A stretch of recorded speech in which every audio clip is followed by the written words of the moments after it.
nakakakilala, ako po si Osna.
Happy Mother's Day. Ang lahat ng mga minamahal natin, mga ina ng tahanan na nandito ngayong gabi. Dominant ang babae ngayong gabi. Dami ng mga babae, kaya ang panghinang lugar.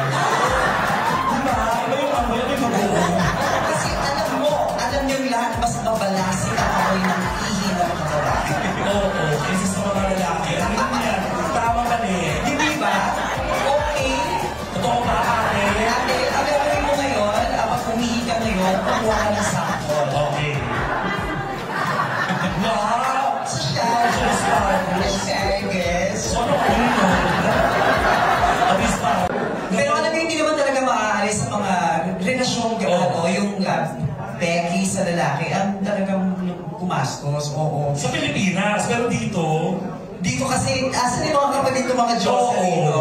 Oo, dito daw hindi daw kayong gumagastos, kayo daw ang ginagastosan. Totoo ba?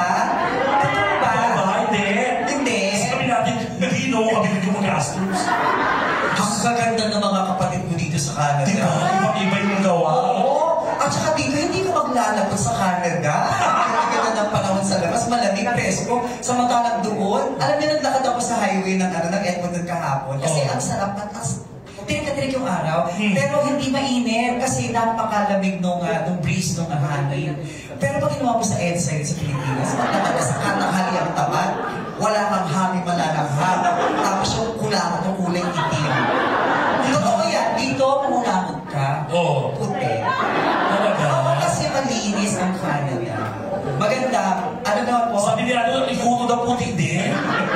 Tapos kumilahi din sila. So paano mo kinakausap mo? English, dinidilis mo gano'n. Saya, di ba? Yung puto ini. Pero gusto ko lang malaman, no? Kasi lagi natin tinatanong sa mga nakikilala po natin dito, ilang taon ka na dito sa Canada? Lagi ganun eh. Hindi ko naman mapigil na magtanong. Gusto ko lang po malaman, sino po dito, pumalakpak po yung mga 20 years and above na pong nag-stay dito sa Canada? Ayun, meron. Ang dami. Oo, sila mami. Naku, dami na pong bago sa Pilipinas. Marami kay Lamis. Oo. Nakita niyo po yung mga tsura namin. Ganito po ang mga bagong binata sa bagong milenyo. Dami na. Yes, because we believe in the saying that the women of tomorrow are the men of today. Diba? Oo. Tapos isa lang ibig sabihin yan, dumadami mga bakla, dumadami tomboy, isa lang ibig sabihin, ano ibig sabihin? Malapit na namin masakop ang mundo. Maubos na namin kayong lahat! Tapos na nakakatakot doon, pag nangyari yun, bakla sa tomboy na lang, matitira, ang ending kami rin magkakatuluyan. Di ba gaganoon tayo ng tomboy? Uye!